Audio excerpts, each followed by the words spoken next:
Hello friends, आज हम बात करेंगे लाइपोमा के बारे में।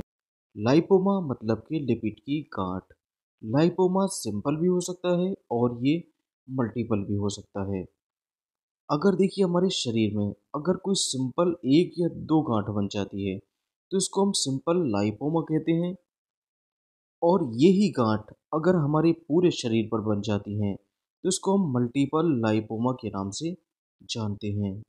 जब फैटी टिश्यू इकट्ठा होकर एक लंप मतलब कि गांठ बना लेता है तो इसको हम लाइपोमा के नाम से जानते हैं। जैसे कि हम यहाँ पर देख पा रहे हैं, ये फैट इकट्ठा होकर एक कैप्सूल की फॉर्म में एक गांठ बना लेता है। तो ये फैट इकट्ठा होकर एक गांठ बना लेता है, तो यही होता है लाइपोमा। क्या लाइपोमा कैंसर की गांठ है या नहीं? तो लाइपोमा नॉन कैंसरस होता है, मतलब ये कोई कैंसर की गांठ नहीं होती है।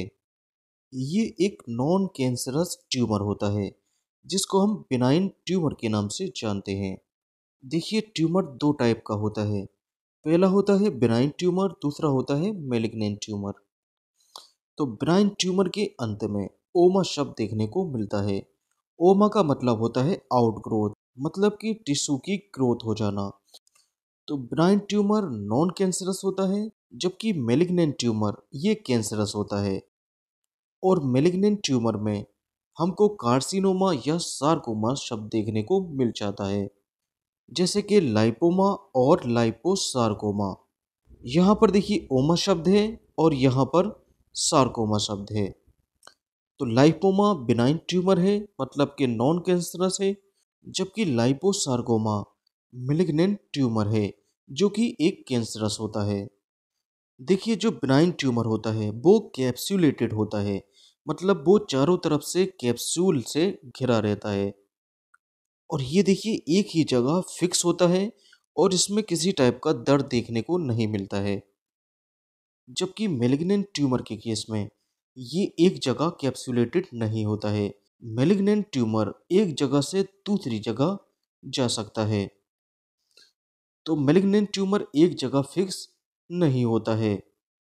यहाँ पर हम जानेंगे लाइपोमा के कॉज मतलब के कारण के बारे में और इसके रिस्क फैक्टर के बारे में। तो लाइपोमा किस किस कारण से हो सकता है?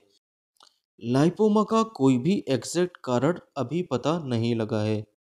लाइपोमा कॉज करने के बहुत सारे कारण हो सकते हैं, जैसे कि diabetic mellitus, physical trauma, genetics का कोई कारण, मोटापे का बढ़ना मतलब कि ओबेसिटी, या हाई कोलेस्ट्रॉल का ब्लड में पाया जाना। इन कारणों से लाइपोमा हो सकता है। लाइपोमा को बढ़ाने वाले कौन कौन से फैक्टर हो सकते हैं जिससे लाइपोमा का चांस बढ़ जाता है? तो वह कौन कौन से फैक्टर हैं? पहला, एज। एज के साथ साथ लाइपोमा का खतरा बढ़ सकता है। दूसरा, जेनेटिक्स के कारण। तीसरा, ओबेसिटी, एल्कोहल यूज करने के कारण, या किसी टाइप की ट्रॉमेटिक इंजरी हो जाना, या हाई ब्लड शुगर लेवल हो जाना, या हाई कोलेस्ट्रॉल का पाया जाना। तो ये होते हैं रिस्क फैक्टर ऑफ लाइपोमा। देखिए, लाइपोमा को रोकने के क्या क्या प्रिवेंशन हो सकते हैं। पहला, रेगुलर एक्सरसाइज करना, वेट को कम करना, एल्कोहल का सेवन नहीं करना, कोलेस्ट्रॉल लेवल को मेंटेन करना, अगर बढ़ा हुआ कोलेस्ट्रॉल है तो उसको नॉर्मल करना, और सेडेंटेरी मतलब कि एकांत लाइफ स्टाइल को अवॉइड करना। इसके अलावा बात कर लेते हैं इसकी जांच के बारे में। यहाँ पर किसी भी टाइप की गांठ को पता करने के लिए क्या ये लाइपोमा है या लाइपोसार्कोमा है या किसी टाइप का कैंसर है, इसके लिए एमआरआई करा सकते हैं या बायोप्सी करा सकते हैं। बायोप्सी के केस में गांठ से टिश्यू लिया जाता है और उसको लैब में जो है एग्जामिन किया जाता है, जिससे पता लगता है कि ये कैंसरस है या नॉन कैंसरस है। अब बात कर लेते हैं इसके ट्रीटमेंट के बारे में। तो इसका दो तरीके से ट्रीटमेंट हो सकता है। पहला, कट एंड सर्जरी या प्लास्टिक सर्जरी, और दूसरा लाइपोसक्शन।